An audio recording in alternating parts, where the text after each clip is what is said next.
2023 is done. Seriously, where has the time even gone? But we are back to review my personal favorite builds from 2023. This year was wild with so many new projects and friends. Thank you for all the invites and projects that I've worked with you guys on this year. From Birds SMP, Camp SMP, Craftmas SMP, Pleasant Craft SMP, One Shot SMP, Interims SMP, Events, Settlers SMP, the Zombie Apocalypse scenario, the Attack on Titan scenario, SMP.gov, the Great Mob Race, Cottage Craft SMP, RL Craft with Friends, Vault Hunters with Friends, and of course, Unorthoblocks SMP.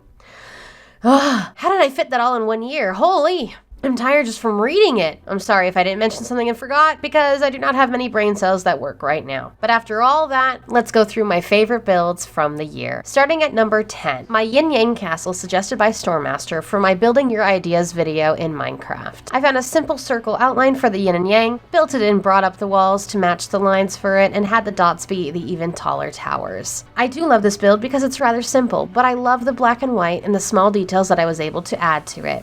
Plus, having it step up as it circled around the towers just looks so fun to me. At number 9, my steampunk build that I made for, again, my Building Your Ideas in Minecraft video. This idea is thanks to Chespy, who said to build a steampunk boat sailing through the seas with a shadow of a creature underneath it. Funny, when I read that in the video as well, I also said it totally wrong and butchered it. Some things never change, huh? So I took the inspiration photo for this airship and plopped it in the water. I loved being able to play with all sorts of colors for this build and really want to be able to build with more colors this year. At number 8, my Camp SMP houseboat. It was actually based on real houseboats that I had previously been on for summer camps as a teen and young adult. They're kind of like a safe place to me in a way, and I was so excited that I could bring it to life in Minecraft with such an accurate way thanks to the mods on Camp SMP. Not to mention how much fun I had interacting with everyone on Camp SMP. At number 7, my trailer house for Unorthoblocks SMP. I really wanted to do this kind of steampunky-like trailer for Unorthoblocks because at the time I was attempting lore, even though it completely failed throughout the entire season because of things. But I was going for being like a wandering, roaming builder on the server, so I wanted a cute little trailer and other things that I could just build and move wherever I was building on the server.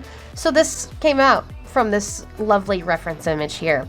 It's very compact, but I was able to fit everything I need into it, including my storage, so I'm pretty happy with it, and I actually still use it to this day as my actual house on the server. At number 6, my house for One Shot SMP Season 4. I technically built it a few years ago for fun in a creative world. However, I figured it would fit perfectly for what was happening on the season, and was finally able to build it in a survival world.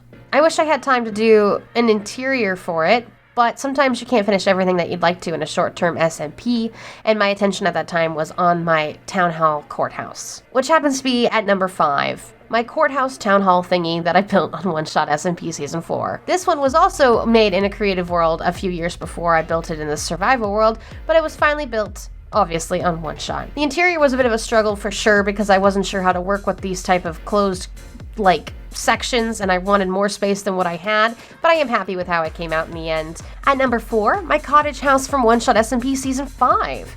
Unfortunately, when the season started, I had come down with a pretty bad cold and really found it hard to do anything for nearly 2 weeks until I actually felt better and could talk again. So I didn't really get nearly as much work done on it as I'd wanted to, but still I'm proud of this build, and I love that I was able to at least get the bottom floor filled in interior-wise. Now, before we go into my top 3 builds of 2024, consider leaving a like, maybe subscribe if you've enjoyed the build so far, and let me know in the comments which build is your favorite. At number 3, my Unorthoblocks SMP bridge. This bridge was a huge challenge for me considering I decided to do something so swoopy and whimsical on a diagonal, no less. The original reference art was found because I did a search on Google for just elven bridges, and this was my inspiration.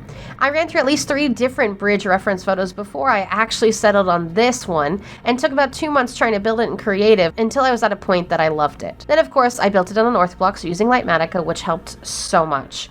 But not so much for all the stairs that I had used, but still, I think it's beautiful, but I think I'll avoid building on diagonals for a little bit. At number 2 is my casita.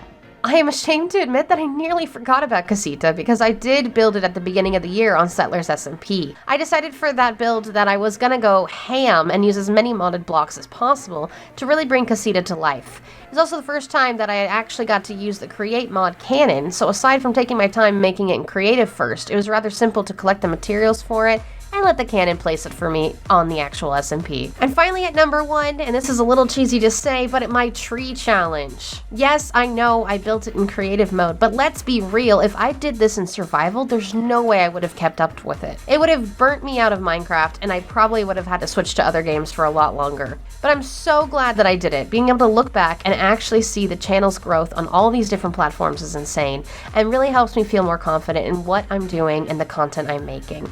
And I guess I'm mildly entertaining for y'all. At least I hope I am. And that wraps up 2023. I hope you enjoyed the content I put out, and hoping you'll enjoy everything that I offer in 2024. Remember to leave a like, comment, subscribe, and all that jazz, and I'll see you in the next video. Bye, guys!